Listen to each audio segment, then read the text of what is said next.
If you like Dungeons and Dragons or similar games, you cannot miss this phenomenon. A new subgenre of dungeon crawling is taking shape before our eyes, and I've not seen any D&D lovers talking about it. In case you've been under a rock, Backrooms is an original blockbuster horror movie by debut director Kane Parsons. It's already grossed over $250 million on a tiny budget of $10 million, and I feel obligated to mention the director is only 20 years old. But either I'm losing it or everyone else in the D&D online sphere is dropping the ball, because this movie is a radical representation of dungeon crawling in mainstream media, and how is nobody talking about it? Part 1. Why D&D players might have missed it. The characters aren't heroes.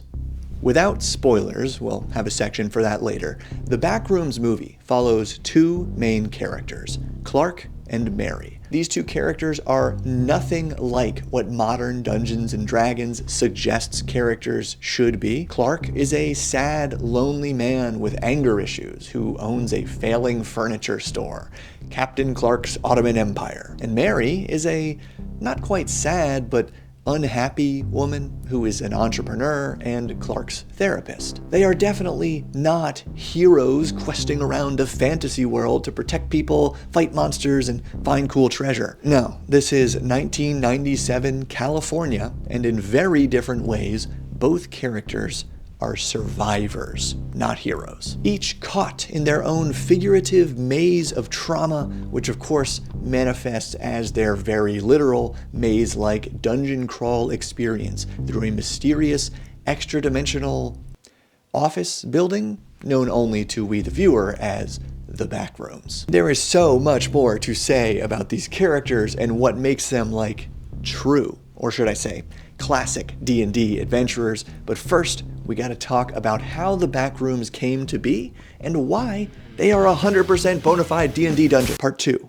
Backrooms equal liminal horror equal dungeon crawl.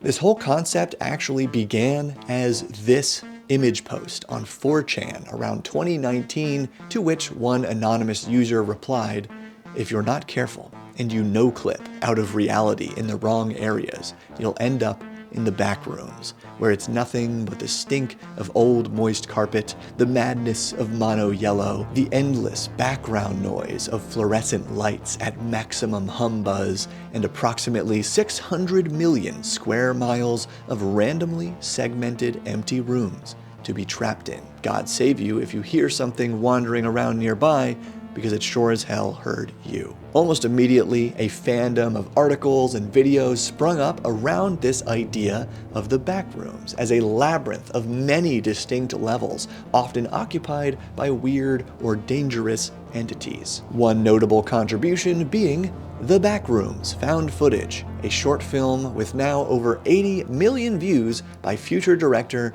then 16-year-old kid, Kane Parsons. Hopefully you already see what I see. Creepy maze, many levels, monsters. The only difference separating the Backrooms from a traditional D&D dungeon is the aesthetic. Rather than caves, castles, or tombs, it's a vaguely 1970s to 1990s interior. Bizarre, but familiar, like the basement meeting room of a dingy hotel or the back hallway of an abandoned shopping mall. It just feels a little off. And specifically, this subgenre of horror is called liminal, because it's rooted in that uncanny familiarity of transitional spaces. That is, spaces you don't really notice until they are devoid of their normal human activity and suddenly feel wrong and unsettling. That's also why many levels in the Backrooms lore pull on the fantastical nature of dreams and nostalgic childhood experiences, things we can remember, but often seem different when revisited. But wait, okay. Caves and tombs aren't known for human activity or dreamlike nostalgia. Therefore, the critical piece of what makes liminal horror actually horrific and ties it even more firmly to the classic concept of the dungeon in tabletop and video games is the fact, or really just the feeling, of confinement. You either are trapped here or its denizens and the place itself seem designed to prevent you from leaving. It is precisely that uncomfortable realization which turns a creepy place into a dreadful place. Remember that point. And now, with that background on what makes the Backrooms and D&D a perfect fit, let's have a quick hot take to stir some conversation. Part 3. Dungeon Crawler Carl is not a dungeon crawl. Yeah, this other piece of mainstream media has a maze, levels, monsters, and Carl is definitely confined to this place. And I am so happy for this other piece of popular media shining a spotlight directly on how cool tabletop RPGs can be. But for me, all that in-your-face comedy makes it something else. Welcome to the dungeon, bitches! Dungeon Crawler Carl is a dungeon crawl in the same way that Scary Movie labels itself as horror and has some foundational horror elements, but it's obviously a different genre. Meanwhile, Backrooms has the foundational elements of liminal horror and dungeon crawling, as well as several finer points that dungeon masters and D&D players can learn from, even if it's not shouting at you, "Hey, I'm a dungeon movie." It's like a maze, it just goes on and on. So we'll get into these finer points right after today's awesome sponsor, the Flexispot C7Max ergonomic chair. It's true, even though most of my videos are filmed outside, I spend most of my YouTube time sitting right here, scripting, editing, and making silly thumbnails. So I take my chair game seriously. And for real, I liked my old chair, it was fine, but the moment I plopped down in this one, it was like a weight off my shoulders, and off my back, and off my legs. Now, after a month of sitting in the C7Max, I can honestly say I feel better during and after those long days at my desk. You can adjust everything, the armrest height and angle, the seat height and depth from the lumbar support, the back height, the neck rest height and angle, and you can customize the parts. I got the cushy foam seat, the footrest, and the slick caster wheels, but it turns out these standard wheels roll much better on the thick carpet here in Bob World Builder Studios. Flexispot also offers the C7 Morpher with more adjustability and back support, or the C5 for a more simple model and more great chairs. But right now is the best time to check out the C7 Max using my code C750 to enjoy a $50 discount on this premium chair. Link in the description and the pinned comment. Part 4, Survivors, Not Heroes. No actual spoilers yet about the plot or the characters' arcs, but we are covering the basic character details here that make them perfect subjects or survivors for a dungeon crawl. As for Mary, the entrepreneur and therapist, we are only shown basic details, and it's almost too basic. There's an opening flashback of making handprints in concrete with her mom, then her childhood home being demolished, then hosting a party where she can't focus or enjoy herself, and then alone with a TV dinner watching her own commercial for her self-help book, The Window Within, encouraging the customer to open the window. Remember that too. But that's all we know of Mary for most of the movie, and I've seen some reviews wishing she was either cut from the story or that we got more details sooner. But as a D&D crawler, this is perfect. It's spot on, even advisable for classic D&D characters to have minimal depth when they join the game, because the players know each character is going into danger. Rather than rocking up with a novella of their backstory, life, and deeds all before level 1, the best policy for players is show, don't tell. You develop your character during the adventure, maybe with references or flashbacks to the past, but mostly through your character's choices, their actions and attitude in every encounter they face. Which does get pretty wild for Mary, but that's definitely spoiler section stuff. On the other hand, early on, we are both shown and told much more about Captain Clark and his Ottoman Empire, who's actually an architect. Yeah, there's one very early scene of him role-playing, D&D alert, in a therapy session with Mary portraying his ex-wife on the night that she kicked him out of his own house. Clark came home late, drunk, apparently not for the first time, broke a glass, and then yelled at his wife about paying for everything while she's in law school because he couldn't hack it as an architect? It's messy. And in a minute, during spoilers, we'll cover both the subtle and totally not subtle details of Clark's actions and attitude surviving the dungeon, which explain more about his character. But for now, I'll just say that like any good D&D player, the writers here made use of Clark's background as an architect. Of course, after discovering the Backrooms, he's naturally obsessed by this nonsensical building. And with his skills and behavioral tendencies as a survivor,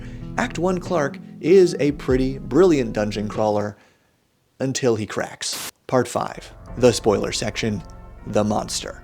Like any good monster flick and any good game of D&D, the dangerous creature remains a mystery for most of the Backrooms movie, but like any great monster flick or game of D&D, the real monster is the dungeon itself. Let me explain. The movie's opening scene is exactly like 16-year-old Kane Parsons' most popular short films on YouTube. First-person found footage from an unfortunate, unnamed character, this time a researcher who has wandered too far, hears the monster, catches a glimpse, runs through the maze, almost escapes, but doesn't escape. That opening scene, the short films, and really every exploration turned chase sequence in this movie is a dungeon master's masterclass of tension, rising and falling and rising, then holding and exploding. And during those sequences, we, the viewers, never see the monster in all its horrific glory, but Parsons breaks this formula during Clark's first delve. He gets away. Side note, I really wish that instead of a time jump to his second delve, we got to watch Clark's curiosity become obsession, because we miss about a month of him mapping out the Backrooms, likely gathering evidence about these mysterious researchers night after night alone, again, until he cracks. And this is when the real Clark starts to show, because we know that he knows there's a dangerous creature down there, yet he enlists his teenage employee and her boyfriend with a camera to check out its lair. Of course, the nonchalant boyfriend gets taken, and we are all pulled past a point of no return within the dungeon, true confinement. So, the rightfully terrified employee flees into the maze, and so does Clark, this time reaching a dead end and facing the monster, still unseen by we, the viewers. Then suddenly, the movie shifts focus to Mary, and through more flashbacks and nightmares, we learn that her mother suffered from paranoid delusions, so young Mary wasn't allowed to go outside or even look out the window. Remember the title of her book? It's going to come back one more time too. And that's why she treasured the memory of making those concrete handprints outside. So at last, when Mary goes to Captain Clark's Ottoman Empire, looking for her missing patient, but finds the Backrooms, she then gets taken by Clark, who is clearly mad at this point. He eats part of a malformed guy that the Backrooms created, apparently. He also has his employee's head in a fridge. And he scalps the malformed Backrooms version of his ex-wife so that Mary can wear the scalp as he forces her to repeat the therapy roleplay. But this time, until Mary cracks. She yells and says his life's a mess and it's all his fault. And he's like, yeah, that's why I like it here. And that's when we finally see the monster.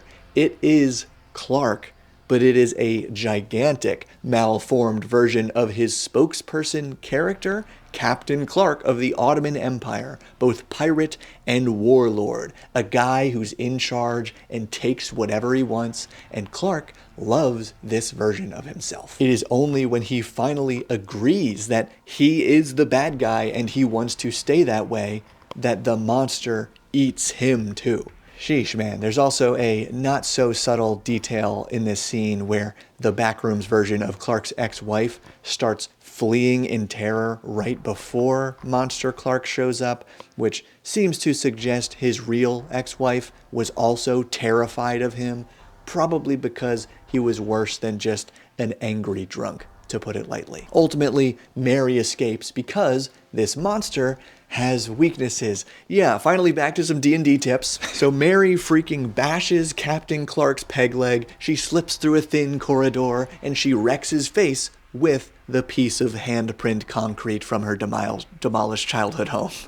Honestly, that moment of literally wielding her childhood trauma felt a little gratuitous to me, but eh.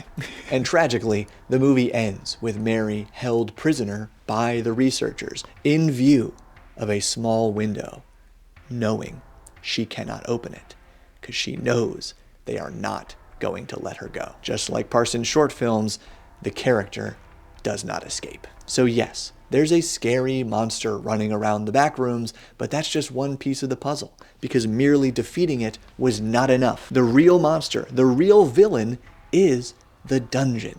And you can only beat the Backrooms or win a dungeon crawl if you free yourself of the confines of the dungeon. And another side note, there's absolutely a link between how Clark describes the Backrooms incorrectly remembering and reproducing both places and people that sounds like a thinly veiled metaphor for AI-generated content. Maybe I'm reading into that, but at the very least, it bears wild implications for the Backrooms itself being a living entity in a cosmic horror elder god sort of way. Again, I'm hooked on this right now, so please leave your theories in the comments. We gotta get back to the game. Part 6. The Backrooms in tabletop gaming.